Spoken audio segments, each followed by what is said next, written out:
સુરત શહેરમાં no drugs in Surat city અભિયાન ચલાવી રહેલી crime branch world against drugs ડેના દિવસે લાખો રૂપિયાનો ગાંજો ઝડપી પાડવામાં સફળતા તેને મળી છે।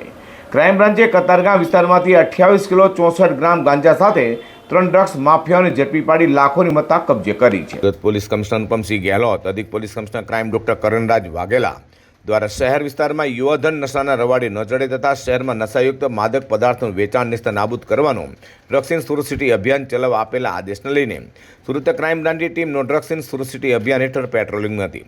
તે ક્રાઇમ બ્રાન્ચને બાતમી મળી હતી કે કતારગામ લક્ષ્મીકાંત આશ્રમ રોડ પર કેટલાક લોકો ગાંજાનો જથ્થો લઈને જઈ રહ્યા છે। બાતમીના આધારે પોલીસે વોચ ગોઠવી ત્યાંથી જ્યુપિટર મોપેડ પર સવાર 3 આરોપીઓ નિલેશ પરસોત્તમ દુધાત, બેચર બચ્ચુ પટેલ અને રવિ અમૃત પરવાણીયાને ઝડપી પાડ્યા હતા। આ પકડેલા આરોપીઓની તપાસ દરમિયાન તેમની પાસેથી 14 લાખથી વધુની કિંમતનો 28 કિલો 64 ગ્રામ ગેરકાયદે ગાંજો મળી આવ્યો હતો। તેથી ક્રાઇમ બ્રાન્ચે ગાંજા ઉપરાંત જ્યુપિટર મોપેડ, 4 મોબાઈલ ફોન, રોકડ રકમ સહિતની મત્તા મળી કુલ 14,80,000થી વધુનો મુદ્દામાલ કબજે કર્યો હતો। પ્રાથમિક પૂછપરછમાં આરોપીએ ગાંજો વરાછા રોડ રેલવે પટરી વિસ્તારના કાલુ માલિયા નામના વ્યક્તિ પાસેથી ખરીદ કર્યોનું અને તેને છૂટક વેચાણ માટે લઈ જઈ રહ્યોનું પણ કબલ્યું છે।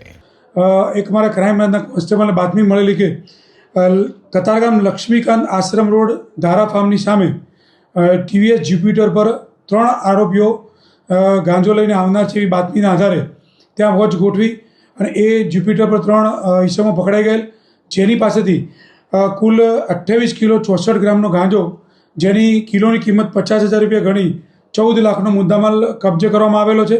એમની પાસેથી 4 મોબાઈલ, 1630 રૂપિયા રોકડા, કુલ્લે મળીને 14,80,830 રૂપિયાનો મુદ્દામાલ કબજે કરવામાં આવેલો છે। 3 આરોપીઓની ધરપકડ કરવામાં આવી, જેમાં એક નિલેશ દુધાત, બેચરભાઈ પટેલ અને રવિ પરવાળિયા। એમાં નિલેશ અને રવિ બંને અમરેલી જિલ્લાના છે અને બેચરભાઈ છે એ ભાવનગર જિલ્લા છે। એમાં રવિ અને નિલેશ એ બંને જણા સાથે આ ધંધો કરતા હતા છેલ્લા 2-3 વર્ષથી અને એ લોકો કેટરસનું કામ કરે છે અને જે બેચરભાઈ છે એ ઇલેક્ટ્રિશિયનનું વાયરિંગનું કામ કરે છે અને તમામ આરોપીઓનો ફર્સ્ટ ટાઈમ પકડાયા છે। પણ જે રવિ છે એ અગાઉ 2-3 વર્ષથી આ ધંધો કરે છે, પણ પ્રથમવાર પકડાયેલો છે। હા, તો સુરત ક્રાઇમ બ્રાન્ચે લાખો રૂપિયાનો ગાંજાનો જથ્થો ઝડપી પાડ્યા બાદ હવે ક્રાઇમ બ્રાન્ચે સમગ્ર રેકેટ અને અન્ય સંડોવાયેલા આરોપીઓની શોધખોળ સહિત વધુ તપાસ હાથ ધરી છે।